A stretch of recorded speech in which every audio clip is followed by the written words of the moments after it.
हाँ दिसते sir. Okay, so today we are moving towards our next important point. Just I'm going to thoroughly just move towards my last point, and then we will come towards that point. Then in last lecture, I told you that what is the frequent pattern mining and why it is important. It may be in terms of association, it may be in terms of classification, then in a cluster analysis. Today, we are going to learn what is the exact frequent pattern mining.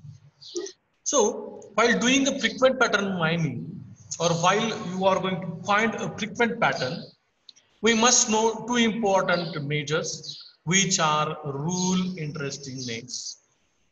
One is that a support, and second is the confidence. Support reflects the usefulness of your data. That means whenever you are finding the pattern, we have to find the interestingness of your data. And these are the two measures of rule interesting. Supports, which will give you a reflection of usefulness, whereas confidence will reflect assurance of discovered rules. That means from a support you can find the specific rule, but by using the confidence you will get assurance that the discovered rule is following your data. तुमचा data जो आहे त्या डेटाला हा fit होतो. जो rule तुम्ही find out केला तो रूल तुम्हाला ह्यामध्ये काय होऊ शकतो, fit बसू शकतो. So here it is very important part that if you want to find association rule, then that particular data must satisfy the minimum support and minimum confidence. Here, whenever we are calculating that support and confidence, that values are represented in terms of 0 to 100% or 0 to 10. That means you have to find out it in between the 0 to 1 or in terms of 0 to 100%. We will see that how we can use that. These are the two mathematical concepts, statistical concept. The subsets of an association rule, X implies Y, is the percentage of transaction in the database that contains X union Y. बघा, support X implies Y is equal to X union Y. जे काही तुम्ही subsets association रूलचे find out कराल ते X union Y असतील. Whereas confidence for an association rule X implies Y is the ratio of the number of transactions that contain X union Y to the number of transactions that contain X. That means whenever there is occurrence of Y, there is a definitely X is there. म्हणजे X असताना Y किती वेळा आलाय हे तुम्हाला ह्यामध्ये find out करतील. The number of transaction that contains X, जेवढी तुमची X कंटेन्स केलेली जी काही ट्रान्झॅक्शन्स असतील त्या ट्रान्झॅक्शनचा आणि तुमच्या X युनियन Y ची प्रोबॅबिलिटी आणि तुमचे number of transactions which contain X याची प्रोबॅबिलिटी याचा रेशो तुम्हाला फाइंड आउट करावा लागतो. That means X implies Y is equal to nothing but is a probability of Y upon X is equal to support of X union Y divided by support of X. म्हणजे Y हा X असताना Y किती वेळा आलाय ते find out करायचं तुमच्या डेटामधून. म्हणजे ज्या ज्या वेळा तिथे X असेल तर तिथे Y किती वेळा ऑकर झालाय त्याचं कॅल्क्युलेशन म्हणजे तुमचं X युनियन Y आणि नुसता X किती वेळा आलाय तुमच्या डेटामध्ये, that is called as a support X. Support X implies Y is nothing but X union Y. म्हणजेच काय, X असताना Y किती वेळा आलाय म्हणून X आणि Y चं युनियन. Whereas सपोर्ट X जर म्हटलं तर फक्त X किती वेळा तुमच्या ट्रान्झॅक्शन मध्ये आलाय एवढं फाइंड आउट करणे. आता हे नेमकं एक्झॅक्टली ह्याच्या काही स्टॅटिस्टिकल टर्म्स आहेत. That terms we will see it one by one. Please note this, the first part of this particular. मी हे अतिशय इम्पॉर्टंट आहे. फ्रिक्वेंट पॅटर्न ज्याला जमलं त्याला तुमच्या 80 मार्कांमध्ये 8 मार्क संपले हे लक्षात ठेवा.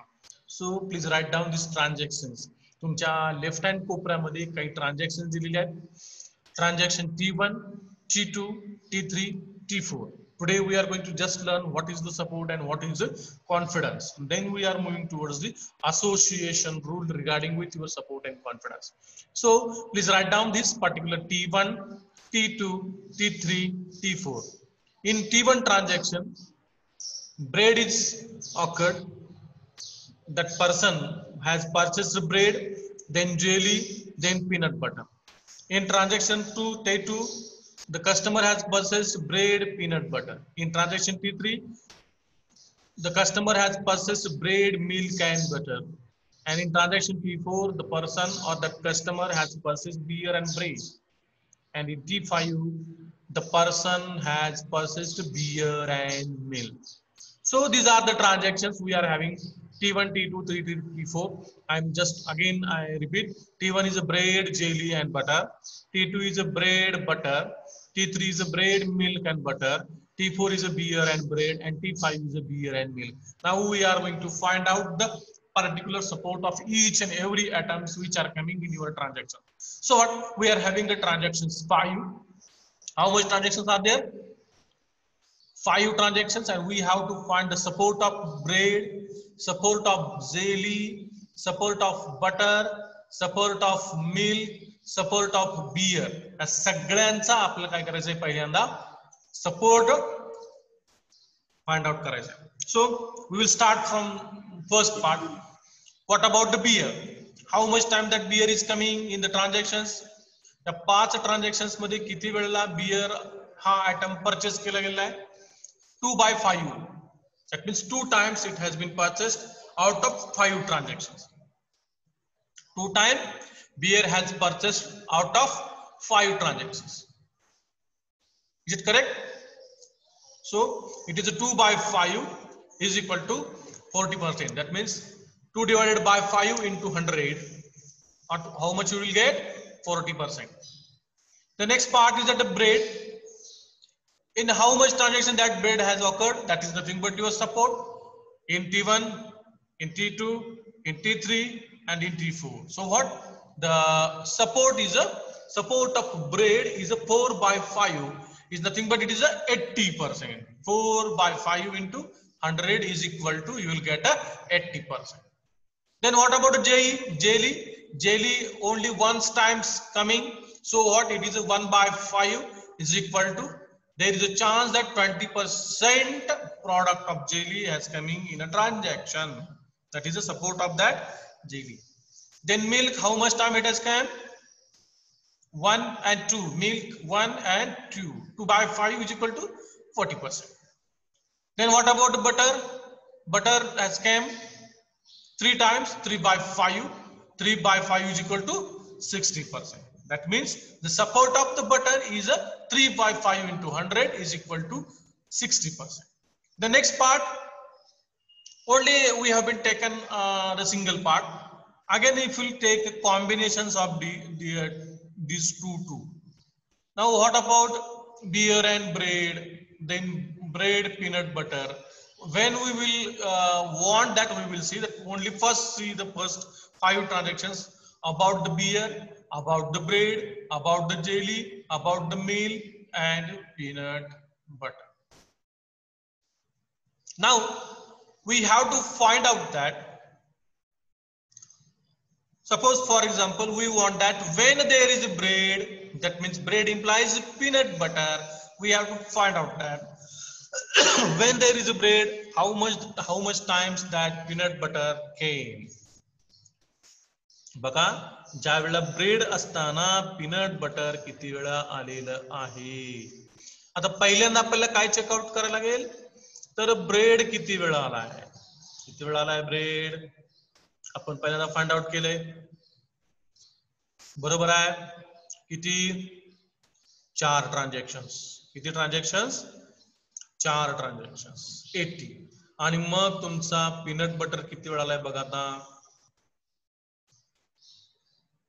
बघा हे इकडे दिले ना 60 by 80, ते अजून दुसऱ्या भाषेत कसे येते बघा.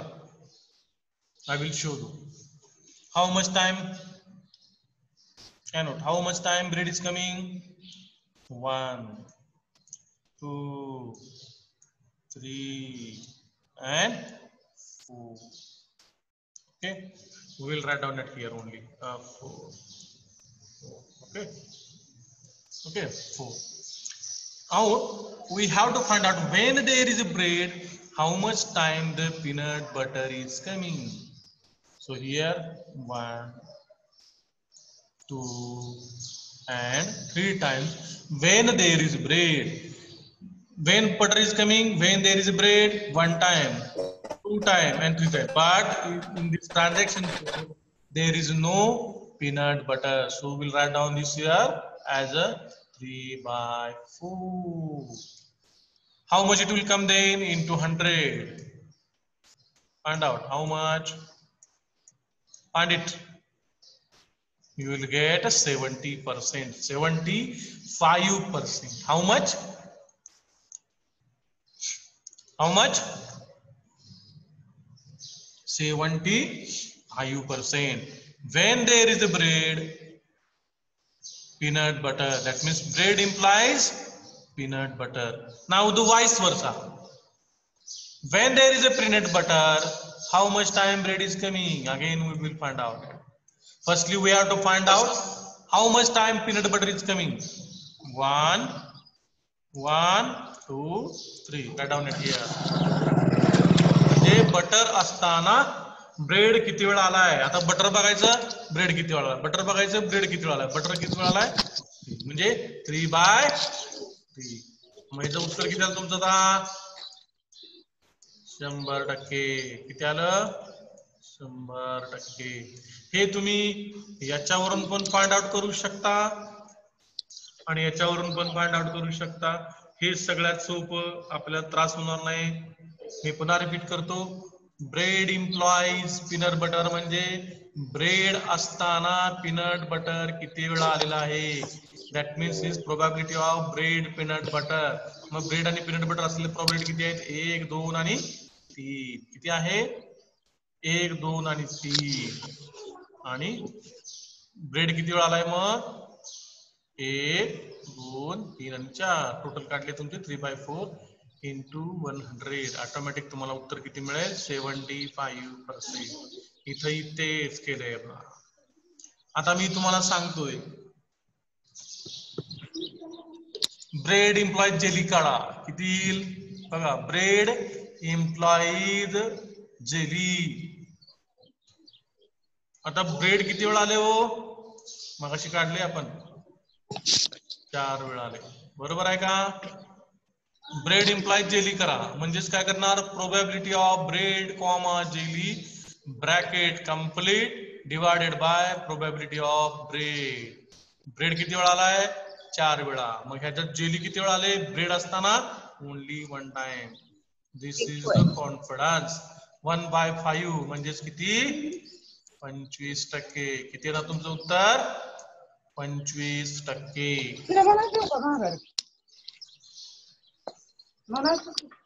ओके, कळलंय? आता दुसरं बघा. ब्रेड इम्प्लाइज मिल्क काढा. Bread implies milk. ब्रेड मी काढतोय. ब्रेड इम्प्लाइज, सॉरी इथं आहे आपल्याकडं. Bread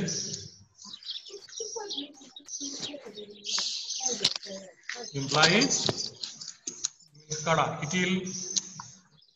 bread implies milk, probability of bread comma milk bracket complete divided by probability of, काय काढूया? ब्रेड इम्प्लाइज मिल्क म्हणजे ब्रेड असताना मिल्क किती वेळा आला. फाइंड आउट करा. किती येईल? आपण हे टेक्स्ट नाही, जरा इथे घेऊया. इथं आपल्याला दिसतंय का तुम्हाला सगळ्यांना? हे दिसतंय का टेक्स्ट? इथं काढूया आपण. काय होतं? Bread implies milk, probability of bread divided by milk. आता इज इक्वल टू किती येईल? मग ब्रेड किती वेळा आलेत आपल्याकडं? पुन्हा ट्रान्झॅक्शन कडे बघा. इथं बघा ट्रान्झॅक्शन कडे. पुन्हा ट्रान्झॅक्शन कडे बघा. ब्रेड किती वेळा आलाय? 1 time. 1 time, 2 time, 3 time, 4 time. So आता आपल्याला काय लिहायचंय?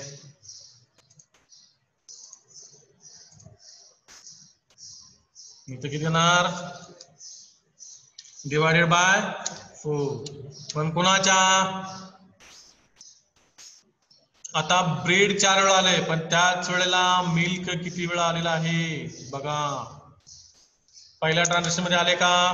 नाही. दुसऱ्या ट्रान्झॅक्शन मध्ये आले का? नाही. तिसऱ्यामध्ये आले का? आले. एकदा झालं. बिअर ब्रेड नाही. परत बिअर मिल्क.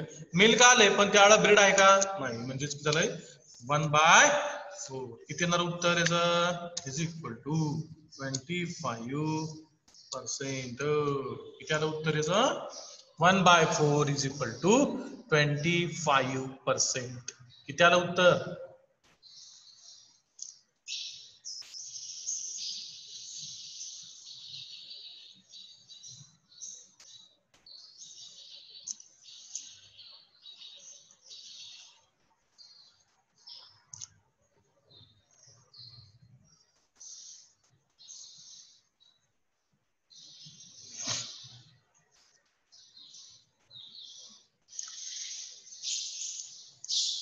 काढा.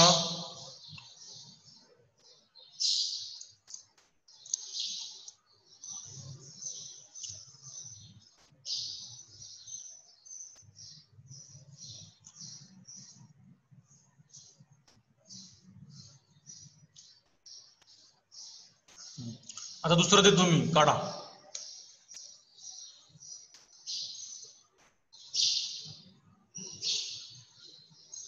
नाही संपले. आता हे तुम्हाला कळलंय का? कळलंय का?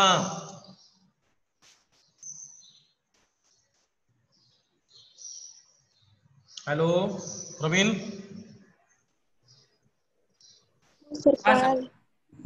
जय जयराम.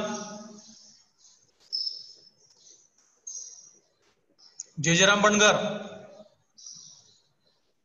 हा सर बोला की. समजले का? हो सर. आता दुसरं बघा.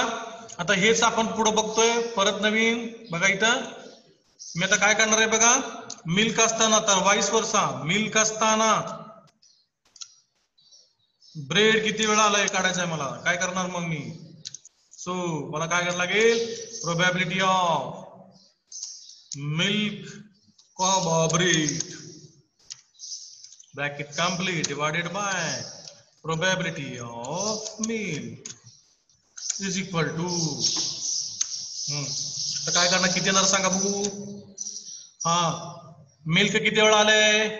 2 वेळेला. आणि मिल्क असताना ब्रेड किती वेळा आले? मग मिल्क असताना ब्रेड किती वेळा आलाय? फक्त एकदा आलाय. So what 1 divided by 4 again. Sorry, milk किती वेळा आले? सॉरी मिल्क 2 वेळाचा. 2. किती आलं तर सांगा उत्तर मग? ओनली 50%. आलं का उत्तर? आणि प्रत्येकाला परत 100 गुणायचं. किती आलं उत्तर मग? 50%. किती आलं उत्तर? 50%. कळलंय का हे? कळलंय सगळ्यांना? हा सर कळलं.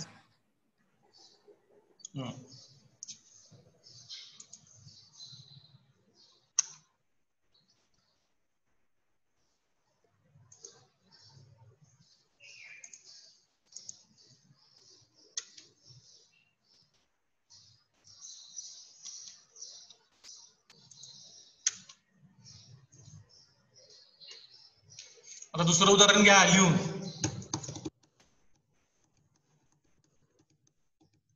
ट्रान्झॅक्शन आयडी आहे 10, 20, 30, 40, 50. आता ऍक्च्युअली जसं काही ट्रान्झॅक्शन काही आयडीची गरज नाही. तुम्ही ट्रान्झॅक्शन 1, 2, 3, 4, 5 लिहा. आणि त्याच्या पुढे आयटम झाले कुठले? A, B, D, A, C, D, A, D, E, B, E, F, B, C, D, E, F.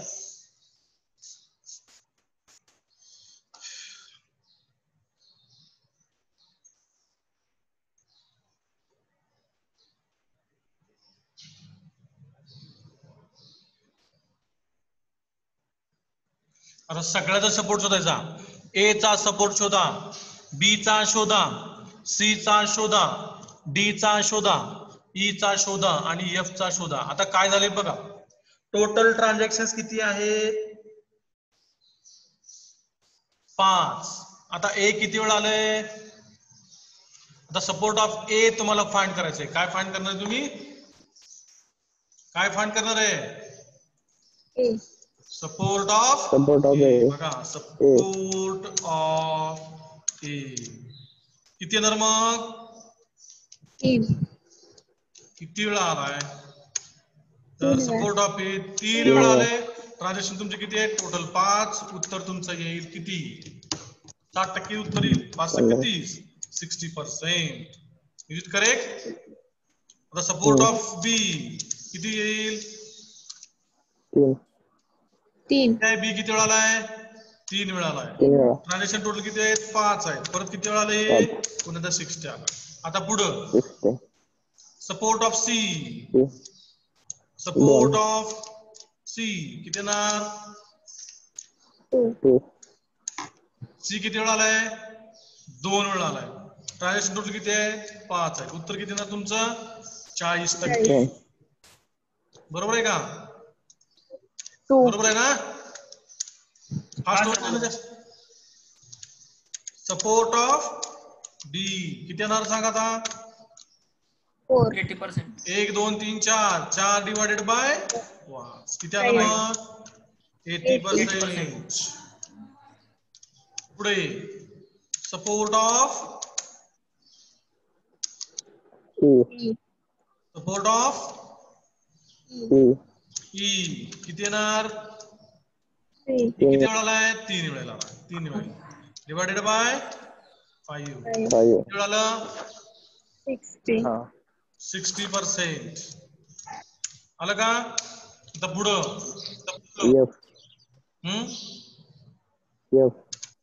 Support of F किती वेळा येणार? एफ किती वेळा आले? 2 वेळा आले. 2/5. करेक्ट आहे का बघा? माझं काही चुकलं असेल तर तुम्ही दुरुस्त करा. 40%. आले काही सपोर्ट? कळलं? हा तुम्ही सपोर्ट म्हणजे सपोर्ट म्हणजेच काय आहे? तर ही probability of A, probability of B, probability of C, probability of D, probability of E आणि प्रोबॅबिलिटी ऑफ एफ. आता मी तुम्हाला सांगतोय ते लिहून घ्यायचं आहे. घ्या काढायचं तुम्ही. आता फाइंड करायचं आहे. A implies B comma B implies A, comma, A implies C, comma, C implies A, comma, A implies D, comma, D implies A. असेच सगळ्याचे काढायचे. सगळ्याचे काढा. आता मी फक्त तुम्हाला एवढेच दिले, तुम्ही काढा ते.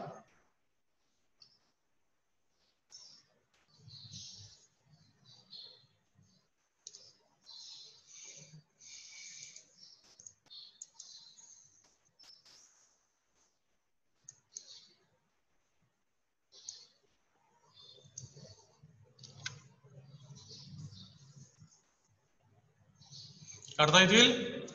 आपण आता थांबतोय. तुम्हाला हे सपोर्ट काढायचे आहेत आणि त्या सपोर्टचे तुम्हाला कॉन्फरन्स काढायचे. पुढचा जो काही महत्वाचा पार्ट आहे तो आपल्याला फ्रिक्वेंट पॅटर्न मायनिंग कडे वळणार आहे किंवा तो नेणार आहे.